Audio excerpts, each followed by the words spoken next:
요즘은 모태라는 말을 자주 언급하게 되죠. TV 프로 중에도요, 모태솔로지만 연애는 하고 싶어. 그런 프로가 있대요. 그거 뭐 재밌겠나 싶어서 저도 한 번도 보지는 않았는데, 요 모태라는 말 때문에 뭐 이것저것 찾아보다 보니 그런 프로도 있더라고요. 근데 시청률이 꽤 높대요. 그런 걸 보니까 또 이게 재밌나 봐요. 남의 연애사 뭐 들여다보는 게 뭐 그렇게 재밌나 싶은데 재밌대요. 여러분 이때 모태의 뜻이 뭐겠어요? 태어날 때부터, 엄마 뱃속에서부터 그런 뜻이잖아요. 아마도 그 프로의 내용은 모태솔로니 엄마 뱃속에서부터 혼자 사는 게 편하고 누굴 만난다는 게 쉽지 않은 사람들일 텐데 이런 분들 연애하도록 도와주는 프로겠지요. 예, 그런 프로일 것 같아요. 그런데 여러분 모태솔로 뿐인가요? 태어날 때부터 이쁘다고 모태미녀, 또 태어날 때부터 그 얼굴이 노숙해 보인다고 모태노안, 또 큰 회사들도 여러분 처음부터 그렇게 큰 회사를 일군 건 아닐 거 아니에요. 삼성그룹 보니까 밀가루랑 설탕을 만들어 팔던 삼성상해라는 가게가 이게 점점 커져서요.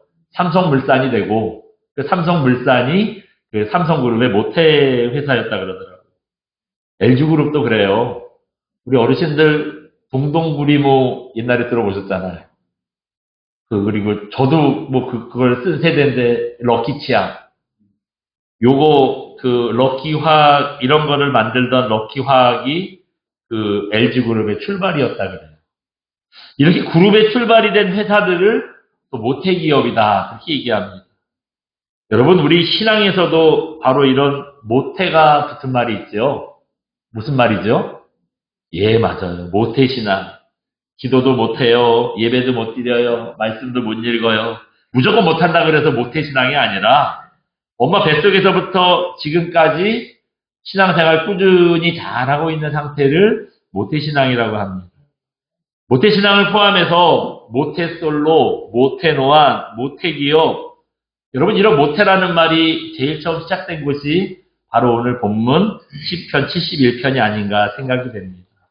정확하게 우리가 읽은 내용 중에서 모태라는 말은 모태신앙이라는 말은 표현하지 않았는데 어머니 뱃속에서부터 또는 모태 이런 말이 사용되고 있잖아요. 어디가 그랬죠? 6절에 그렇게 말씀하고 있습니다. 우리 6절 한번 읽어봅니다. 시작. 내가 모태에서부터 주를 의지하였사오며 나의 어머니의 배에서부터 주께서 나를 택하셨사오니 나는 항상 주를 찬송하리이다. 다윗이 어떻게 고백하고 있어요? 모태에서부터 주님을 의지했고 어머니 뱃속에 있을 때부터 하나님께서 나를 선택하셔서 내가 그런 하나님을 찬양합니다. 다윗이 이런 고백을 하고 있어요. 근데 여러분 부모님 신앙에 따라서 태어난 지 6개월쯤 됐을 때 유아 세례를 받고요. 고등부까지는 교회를 잘 나가다가 청년부가 됐을 때 이제 컸다고 교회를 안 나가는 거예요. 그런데도 이런 사람들한테도 사람들이 흔히 모태신앙이라고 얘기를 합니다. 그래서 하는 얘기가 쟤는 모태신앙인데 요즘에 교회도 안 나가 그런 말 하잖아요. 근데 엄밀히 따져서 여러분 이러면 모태신앙이라고 이름을 붙이지 말아야 될 것 같아요. 왜냐하면 엄마 뱃속에서부터 어렸을 때까지만 신앙생활을 잘해서는 안 되고 지금까지 매일같이 신앙생활 잘하고 있어야 이거 모태신앙이잖아요. 지금은 교회도 안 나가는데 이걸 어떻게 모태신앙이라고 얘기를 하겠어요. 엄밀히 따져서 이게 신앙이 없는 거죠. 무슨 근거로 그런 말씀을 드리냐 하면 바로 오늘 말씀이 그런 얘기를 해주고 있기 때문입니다. 3절 보시면 우리 3절 한번 잠깐 읽어볼까요? 같이 한번 3절 봅니다. 시작. 주는 내가 항상 피하여 숨을 바위가 되소서. 우리 여기까지만 한번 읽어봅니다. 주는 내가 어떻게 피한다고요? 항상 피한대요. 항상 피한다는 말이에요. 예? 어려서뿐만 아니라 이 시편 71편을 기록하고 있을 때까지 항상 다윗은 주님께 피했대요. 예? 그러니까 주님을 항상 의지한다 그런 말이잖아요. 이런 말들이 계속 고백들이 나오고 있어요. 우리가 읽었던 6절 하반절 보시면 마지막에 항상 주를 찬송하니이다 그랬어요. 항상 주님을 찬송한대요. 8절에도 그래요. 우리 8절도 한번 읽어볼까요? 같이 봅니다. 시작. 주를 찬송함과 주께 영광 돌림이 종일토록 내 입에 가득하니이다. 아멘. 예. 그 주를 찬송함과 주께 영광 돌림을 언제 한다고요? 종일토록 내 입에 가득하니. 태어나서부터 지금까지요. 하나님 찬송하고 주께 영광 돌리는 거 종일토록 하루 종일 항상 변함없이 하고 있대요. 여러분 이게 모태신앙인 거예요. 이게 중요한 거예요. 옛날에 무슨 뭐 내가 주일학교에서 뭘 했어 뭐 다 다녀봤어 이런 거 소용없어요. 하나님께서 옛날 신앙 가지고 구원하실 것 같으세요? 그게 아니잖아요. 지금 현재 내가 어떤 모습으로 서 있냐, 여태까지 내가 어떤 신앙의 이력을 갖고 있느냐 이거 보시잖아요. 이게 진짜 모태신앙인 거지. 부모님 때부터 신앙생활 했는데 지금은 아니야. 지금 뭐 교회도 안 나가.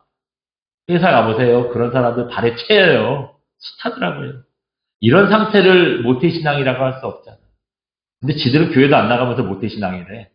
우리 아버지가 장로님이 자랑이다. 내가 그랬어요. 그래서. 네. 아니 아버지가 장로면 지가 교회를 나가야지. 신앙을 지켜야지. 왜 교회를 떠나고 뭐 자기 모태신앙이래. 제가 이게 뭐랄까 조금 이 묵혀둔 마음이라 제가 말씀을 드리는 거예요. 그래서 제가 걔한테 어깨에 탁 들리면서 다음부터는 어디 가서 모태신앙이라고 하지 마. 너 교회 안 나가니까 신앙이 없는 거야. 대놓고 얘기했어요. 참 안타까운 일이더라고요.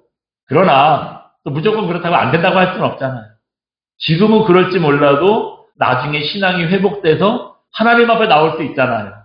소망을 가지고 뭐 그분이 위해서 기도해야죠. 예. 아무튼 그렇더라고요. 그렇다면은 이런 모태신앙이 여러분 왜 중요할까요? 왜 우리가 모태신앙을 아직 교회도 안 나가, 이제는 교회도 안 나가는 사람인데 그런 사람한테도 모태신앙이라고 이름을 붙여줘가면서 뭔가 좀 특별하게 이렇게 얘기를 할까요? 왜냐하면은요, 이런 이유 때문이에요. 한번 보여주시겠어요? 네. 같이 한번 읽어봅니다. 모태신앙은 저력이 있습니다. 부모님 뱃속에서부터 믿는 모태신앙이 왜 중요하대요? 모태신앙이요, 저력이 있대요. 그 모태신앙은 여러분 교회에서 어렸을 때부터 이렇게 꾸준히 원래 집안이 믿는 집안이라 그냥 교회 다니는 애들이 있어요.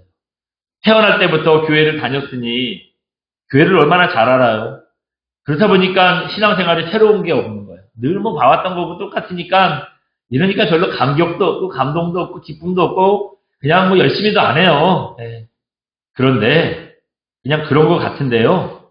그래도 그런 분들 보면 묵직한 좀 저력이 있어요. 위기 때 남들은 딱 힘들고 시험들도 어쩌다 막 갑자기 뜨거워지는 사람들 보면 사실 불안해. 왜냐하면은 아유 지금은 뜨거운데 그 첫사랑을 잃어버리면 어떻게 될까 염려가 되는 부분이 있어요.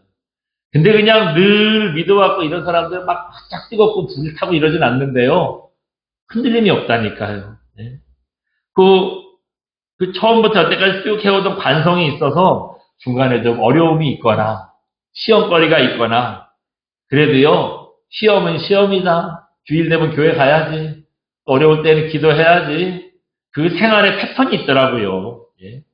그래서 여러분 오늘 본문 다윗 보세요. 인생에 얼마나 많은 어려움이 있었습니까? 그런데 태어날 때부터 쭉 믿어오던 하나님을 섬기던 관성 때문에 어려운 고비마다 하나님 포기하지 않아요. 오늘 본문의 고백을 하고 있지 않아요. 그런 의미에서 여러분 제가 종종 뭐 몇십 년 믿어왔는지 그거 소용없다. 지금 현재 모습이 중요하다 했지만 그것과 더불어서 또 얼마나 믿었느냐. 저번에 신앙의 연수가 얼마나 되느냐. 이거 무시 못하겠더라고요. 거기에 힘이 있더라고요. 시간이 오래됐다는 건 무슨 의미죠? 경험이 많이 쌓였다는 거예요. 이 교회, 저 교회 다녀보고 교회에서 이런 일 저런 일 당해보고 다 겪어봤다는 거예요. 또 이게 그러면서도 신앙이 계속 반복됐다는 거야. 반복됐다는 걸 다른 말로 뭐라 그러냐면 훈련됐다는 거예요. 여러분 신앙이 훈련된 사람입니다. 네? 그러니 또 이게 또 신앙이요. 오래된 사람들은 신앙이나 생활이나 구별이 잘 없어요.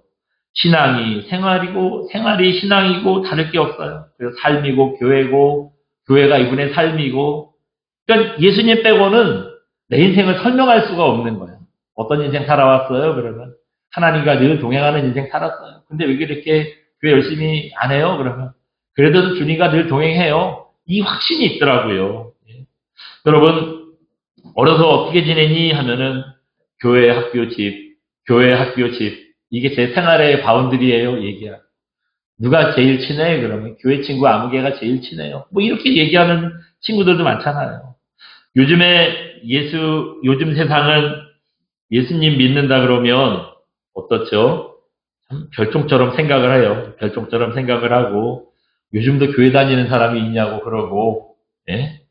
세상 분위기가 좀 그렇더라고요. 그렇다 보니까 앞으로 신앙생활하기가 점점 더 어려워질 것 같아요. 교회 예전에는 정말 좀 과장된 얘기로 발에 채 있는 게 교회 다니는 사람이었거든요. 심지어 교회 안 다닐 것 같은 사람인데 자기 교회 다니고 있대. 그런 사람들도 많았는데요.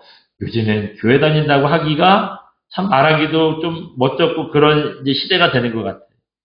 그렇기 때문에 어려서부터 지금까지 쭉 예수님과 삶이 하나가 되는 이 못대신앙을 잘 지키는 거 이게 더 중요한 시대가 아닌가 생각을 해봅니다.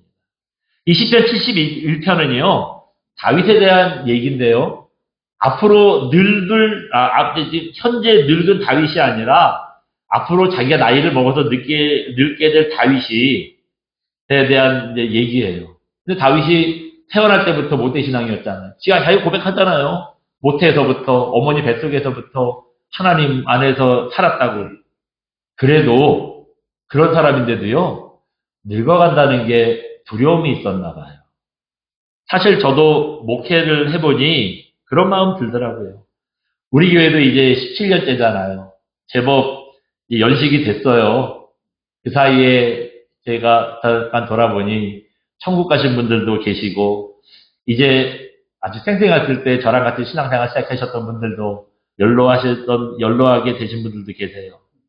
우리 어르신들 노년이 돼 보니 인생에 참 변화가 많이 있으시죠? 먼저는 몸이 변하더라고요. 전에는 건강하신 분들도 맨날 아프면 팔 아프다 그러고 다리 아프다 그러고 소화도 잘 안 된다 그러고 많이 드세요 그러면 많이 먹으면 소화가 안 돼요 그러고 걸음걸이도 느려지고 말도 천천히 하고 기운도 없어요. 그러니까 육체적으로 이게 노화가 되는 거예요. 근데 우리가 육체적인 것만 그렇지 않지요. 이 마음이나 정신적으로도 자꾸 막 마음이 울적해진다 그러고 약해진다 그러고 또 기억이 자꾸 막 깜빡깜빡한대요. 심하면 막 자식도 못 알아보고 막 선망 증상도 생기고 뭘까 생각을 해야 되는데 정상적인 생각을 못 하시고 이렇게 돼요. 근데 이런 것뿐만 아니라 연세가 드시면 이제 물질적으로도 어려워져요. 여러분 그동안 어르신들 자식 키우느라고 쓰기 바빴지 저축도 못 하셨잖아요. 근데 이러다가 갑자기 노년이 다가왔으니 참 일도 못 하게 되고 물질적으로 이제 좀 어려워질 수밖에 없죠. 이렇게 연로해지시는 어르신들 뵐 때마다 나도 한 20년 후에 저렇게 되겠구나. 저것 좀 아니겠을까. 그런 생각이 들더라고요. 근데 우리만 그런 생각을 하는 게 아니라 다윗도 그런 생각을 했던 것 같아요. 다윗도 앞으로 다가올 노년에 대해서 두려운 마음이 있었던 것 같아요. 오늘 본문 9절 보시면 그런 고백을 하고 있습니다. 우리 9절 한번 읽어볼까요? 같이 봅니다. 시작. 늙을 때에 나를 버리지 마시며 내 힘이 쇠약할 때 나를 떠나지 마소서. 아멘. 여기서 뭐라고 고백해요? 아직은 늙지 않았어. 자기가 생각할 때 아직은 늙지 않았나. 그러니까 뭐라 그래요? 늙을 때. 앞으로 내가 늙게 될 텐데 그때 나를 좀 기억해달라 하잖아요. 다윗이 여러분 어떤 사람입니까? 이 시편 71편이 다윗이 몇 살 때쯤 기록한 그 시편인가는 정확하게 알 수는 없어요. 그러나 이런 이 내용의 뉘앙스를 볼 때 아직은 그래도 청년은 넘었겠지만 중년, 노년이라고 할 때는 아닌 것 같은데 그런데에도 여러분 이 당시까지 다윗이 어떤 사람입니까?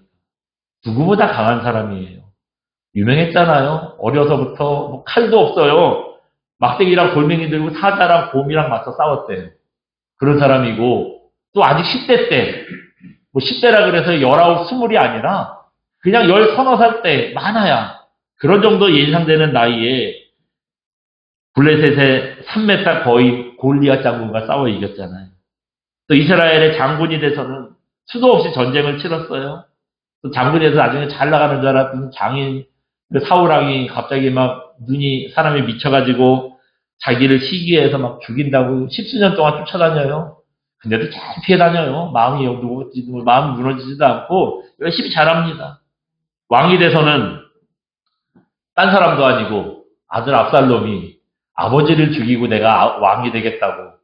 여러분, 이게 얼마나 자식한테 그 당하는 배신감이 얼마나 충격적이에요. 그런 비참한 일을 당합니다. 이렇게 세상의 온갖 풍파를 다 겪었는데 그런 모든 풍파 속에서도 무너지지 않고 잘 견뎠던 사람이에요. 그런데 그런 다윗조차 나이 들고 노년이 되는 건 참 쉽지 않은 일인가 봐요. 방금 읽은 구절에서 뭐라 그랬어요? 늙을 때에 나를 버리지 마시고 내 힘이 쇠약해질 때에 나를 떠나주지 마세요. 이게 강구하고 있지 않습니까? 젊어서는 여러분 뭐 객기도 있고 혈기도 있지만 겁이 많아요. 사실 아는 것도 없잖아요. 인생 경험도 없고 뭘 모르니까 젊어서 두려움이 있지요. 근데 다윗처럼 산전수전 다 겪고 백전도장 정도 되면 야 그렇게 하면 다 겪어봤는데 뭐가 무섭겠어 싶은데 근데 그렇지 않은가 봐요. 젊어서는 젊은 대로 두렵고요. 또 연세가 드시면 또 늙은 대로 또 두려움이 있는 겁니다. 그렇다면 다윗이 이런 두려울 때 뭐가 그렇게 다윗을 두렵게 만들었을까요? 아마 이것 때문이 아닌가 생각이 돼요. 한번 보여주시겠어요? 같이 한번 봅니다. 다윗에게 닥친 두려움, 이제 쓸모없어졌다는 두려움입니다. 예. 우리가 노년이 되면 여러 가지가 참 자신감 없고 자신 없고 인생이 어렵고 두렵게 만드는 조건들이 있는데 그 중에 하나가 바로 저거 아닌가 싶어요. 아마 이건 다윗뿐만 아니겠지요. 노년을 두려워하는 모든 사람들이 다 겪는 두려움이겠죠. 우리도 노년이 두려워지는 이유 중에 하나가 뭐겠어요? 이제 내가 쓸모없어진다는 거예요. 내가 할 줄 아는 게 많지 않다라는 거예요. 다윗의 입장에서 생각해 보세요. 앞에서 말씀드린 것처럼 젊었을 때 다윗이 얼마나 대단했습니까? 정말 세상에서 무서운 게 없는 사람이었고 어떻게 저런 일을 이룰 수 있을까 싶은 사람이었잖아요. 사무엘상 17장 35절 보시면 다윗이 10대 초반에 10살 때, 한 13살 때 그 아버지의 양을 지킬 때요. 사자나 곰이 와서 양들을 물어간대요. 그러면 우리 같으면 어떻게 해요? 아이고 무서워하고 도망갈 것 같은데 막대기 같은 거 하나 들고요. 쫓아가는 거예요. 쫓아가서 사자 입에서 양을 꺼내왔대. 근데 이어지는 말씀 보면 그런데도 이 사자나 곰이 덤비면은요. 얘들 수염을 잡고 때려 죽였대요. 10대 애가 참 진짜 겁도 없어요. 어떻게 그렇게 할 수 있을까? 그뿐 아니라 이스라엘의 장군이 돼서는 수도 없이 전쟁에 나가서 정말 숱한 전쟁을 승리로 이끌었잖아요. 왕이 돼서는요. 나라를 잘 다스렸어요. 하나님 앞에 충성하는 사람이었어요. 이렇게 뭐 하나 부족함이 없고 열심인 사람인데 그런데도 이제 노년이 됐을 때는 젊을 때만큼 할 수 있나요? 예? 마음을 할 수 있을 것 같은데 현실은 어렵지요. 우리 어르신들 어떤 분이 그러시더라고요. 그때 한 70쯤 되신 분인데 그분이 할아버지가 자기가 이 20대 30대 때 젊었을 때 기억도 다 나고 그때 일 다 할 수 있을 것 같은데 막상 해보면 몸이 못 따라온대요. 현실이 괴리감이 있다는 거죠. 예. 이제는 옛날처럼 전장에 나가서 지금 싸울 수도 없고요. 본질은 할 수 있다고 하지만 이 총기가 예전처럼 빠릿빠릿해야 나라도 잘 다스리죠. 이게 연세가 드시니까 의욕도 없고 새로운 거에 대해서 도전하고 싶은 마음도 없고 이렇게 되잖아요. 그러면서 내가 점점 쓸모없어지는구나. 예? 이제 이런 생각이 드는 거죠. 다윗만 그런 게 아닙니다. 사람들이 다 그래요. 젊어서는 혈기도 있고 이것저것 해보고 싶은 것도 많고 그랬죠. 지금은 어떠세요? 예전 같지 않잖아요. 지금은 또 시대가 얼마나 빨리빨리 바뀌는지요. 여러분 요즘에 음식점에서 주문하려고 해도 어르신들 음식점 주문하기도 힘들어요. 주문받는 사람도 없고 키오스크 이거 앞에 나가가지고 뭘 하려는데 하려는 것도 왜 이렇게 많어? 예? 겨우 이거 배워놨더니 키오스크도 이제 구닥다리가 됐어요. 이제는 AI를 모르면 아무것도 못하는 시대가 됐습니다. 세상은 점점 이렇게 빠르게 변하는데 우리는 점점 못 따라가잖아요. 그러면서 드는 생각이 아, 나도 이제 쓸모 없어지는구나. 이런 두려움에 쌓이게 됩니다. 근데 여러분, 이럴 때 우리가 아실 게 하나 있어요. 아셔야 되는 게 하나 있어요. 뭐냐면, 한번 잠깐 보여주시겠어요? 같이 한번 읽어봅니다. 우리의 쓸모는 내가 정하는 게 아니라 하나님께서 정하시는 겁니다. 아멘. 예. 다윗도 그랬지만 우리는요, 내가 쓸모 있는 사람인가 없는 사람인가를 내가 정하려고 해요. 그 나이를 먹어갈수록 이제 쓸모없는 인생이 되는구나 스스로 생각하고 이것 때문에 낙심하고 두려워합니다. 그런데요, 여러분 그렇지 않아요. 나의 쓸모는 내가 정하는 게 아니라 누가 정하시는 거래요? 하나님께서 정하시는 거래요. 하나님께서 이제 쉬어야 된다, 이제 쉬어도 된다 하시면 여러분 그때는 쉬셔도 돼요. 하나님께서 모세를 보세요. 이제 아무 쓸모도 없구나, 아무것도 못하겠구나 하는 나이 80에 하나님의 부르심을 받아서 이스라엘의 지도자가 됩니다. 80이 돼도 하나님께서 아직 쓸만하다 하시면요, 쓰임 받는 거예요. 이게 성경에만 그런 일이 있고, 이거 성경에 써 있으니까 그렇지라고 하는데, 실제로 그런지 안 그런지 제가 말씀드려 볼게요. 이제 흔해졌어요. 아무것도 할 수 없다 하는 70대, 80대, 60대부터 그런 나이에요. 새 인생 시작하는 분들이 많아요. 70에 대학을 들어가고, 새로운 일들을 하고, 영어 공부를 시작하고, 그런 어르신들 너무 많습니다. 한번 보여드릴까요? 한번 잠깐 보여주시겠어요? 네. 제일 처음 나온 저 할머니, 연세가 70, 저거 다 인터넷에 나온 얘기예요. 그러니까 초상권의 문제는 안 될 것 같아요. 예. 저 할머니 74세신데요. 74세 때 대학에 들어갔대요. 대학에 학교. 물론 유명한 대학은 아니에요. 그런데 그 마음이 어디예요? 옆에 계신 남자분 조끼 입은 분, 저분은 연세가 70세이신데 법무사 시험에 합격했대요. 밑에 할아버지, 와이셔츠 같은 거 입고 있는 할아버지, 저분은요, 70대 후반이신데 대학에, 그것도 놀라지 마세요, 한의대에 들어갔대요. 젊은 애들도 몇 년 동안 공부를 해도 한의대에 못 들어가는데 80이 다 된 분이 한의대에 들어갔다니까요. 우리가 다 이제 쓸모 없어졌다고 생각할 나이에 저렇게 새로운 인생을 시작하시는 분들이 너무 많습니다. 오늘 본문 아까 읽은 6절 보시면 다윗이 모태에서부터 주를 의지하고 이런 말씀을 했어요. 엄마 뱃속에서부터 하나님을 의지했대요. 여러분 생각해보세요. 이게 말이 돼요? 뱃속에서 어떻게 하나님을 의지해요? 그것도 애기가. 이 말이 안 되잖아요. 또 어떻게 엄마 뱃속에서부터 자기가 하나님께 택함을 받고 하나님을 찬송하고 그럴 수 있을까요? 이거는 다윗이 아니라 하나님께서 다윗을 그렇게 붙들어 주시고 키워주신 덕분이라는 거예요. 표현은 다윗이 내가 하나님을 선택하고 의지했으라, 주를 의지했고 하나님 찬양했습니다 했지만 하나님께서 다윗을 붙들어 주시고 하나님께서 다윗을 선택해 주셨기 때문에 이루어진 일이라는 거예요. 무슨 의미를 말씀을 드리고 싶냐 하면 애고 어린이고 내가 할 수 있는 건 하나도 없다는 겁니다. 그런데 내가 할 수 있는 건 없지만 하나님께서 붙들어 주시면요, 뱃속의 아기도 하나님께 택함받을 수 있어요. 하나님을 찬송할 수 있고 하나님을 의지할 수 있어요. 또 하나님께서 붙들어 주시면 노년에도 여러분 하나님께 쓰임받을 수 있는 겁니다. 그리고 우리가 정말 가장 오랫동안 하나님께 쓰임받는 일은 뭐겠어요? 예배자가 되는 거예요.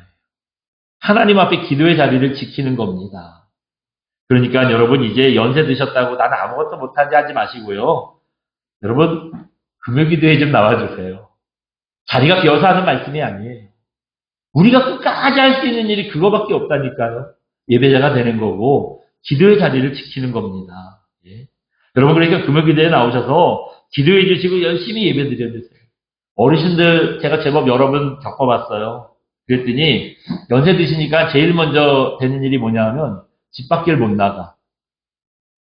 지금 그래도 여기 이렇게 걸어서 오실 수 있는 분들은 괜찮으신 분들이에요. 연세 더 드시면요, 교회 가고 싶어도 집 밖을 못 나가. 예배를 못 드려요. 네? 그리고 또 그러니까 여러 겪고 여러분 그 정도 되면 이제 하나님께서 그래 수고했다, 평생 수고했다, 그만 쉬어라, 뭐 그런 말씀 하시는 정도겠지요.